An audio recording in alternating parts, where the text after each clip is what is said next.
Hey everybody, it's Will with Social Work Test Prep, here to walk you through another exam practice question, get you ready to pass that ASWB exam.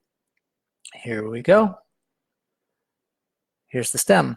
A client previously diagnosed with major depressive disorder reports that she has recently been experiencing unusual giddiness at work and has been spending more than usual on groceries. She reports sleeping much more than she's used to. Most likely new diagnosis for the client is... Do you have some ideas?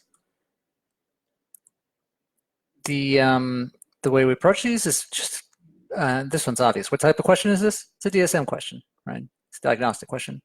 How do you get to the answer? Either you know the answer right out the gate, which is great. That saves time for other harder questions, or process of elimination. So let's do the latter. If you already know this, put it in comments and show off, but you got to do it at the timestamp, right? To let everybody know that you knew it ahead of time, before the answers had even appeared on screen, or the possibilities. Here are the choices. Adjustment disorder, bipolar 1, bipolar 2, and GAD, generalized anxiety disorder. All right, so now do you have an idea of what it is? You can write that down in comments if you want. Let's take these one at a time. Looking at the DSM-5. Adjustment disorder is the presence of emotional or behavioral symptoms in response to an identifiable stressor. That is, I'm going to, spoiler alert, not the answer, right? There's no stressor mentioned in the STEM, so you can just eliminate that. Bipolar 1 requires a manic episode plus major depression. Okay, maybe that's happening here. Bipolar 2 requires a hypomanic episode plus major depression, also a possibility. GAD requires the presence of excessive anxiety and worry about a variety of topics, events, or activities. What was she, without staring at the question, you sort of know shopping, sleeping, and giddy. That's not anxiety or worry. So what we could do is get rid of adjustment disorder, get rid of generalized anxiety disorder, and narrow it down to these two here, bipolar 1 or 2. All right, so manic episode versus a hypomanic episode. What's the difference? That's all the question needed to really say. A manic episode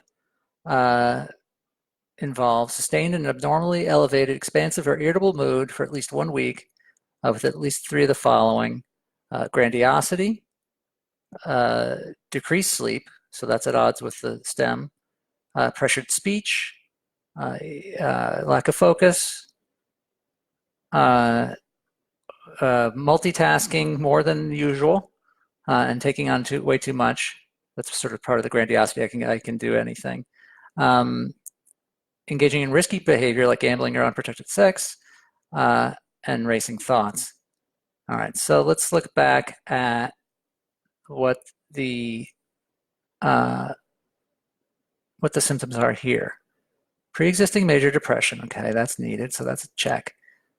Giddiness at work, so way upbeat. Spending more, okay, that's sort of bipolar-ish, or manic-ish. And sleeping more than, so that she could be sleeping less, and I think you would still hear with no real consequences. There's nothing reported where this is interfering with functioning, beyond some spending down, maybe a savings account or checking account. Because hypomania is basically just mania light, right? It's all that stuff without it venturing into the zone of the hospitalizable, which is really where manic behaviors start to arrive.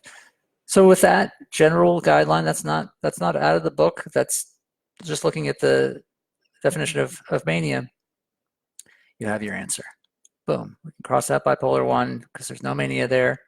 You usually remember which one is mania, which is right. Bipolar 2, maybe that sounds like, oh, that should come second. That's the bigger one, like the sequel.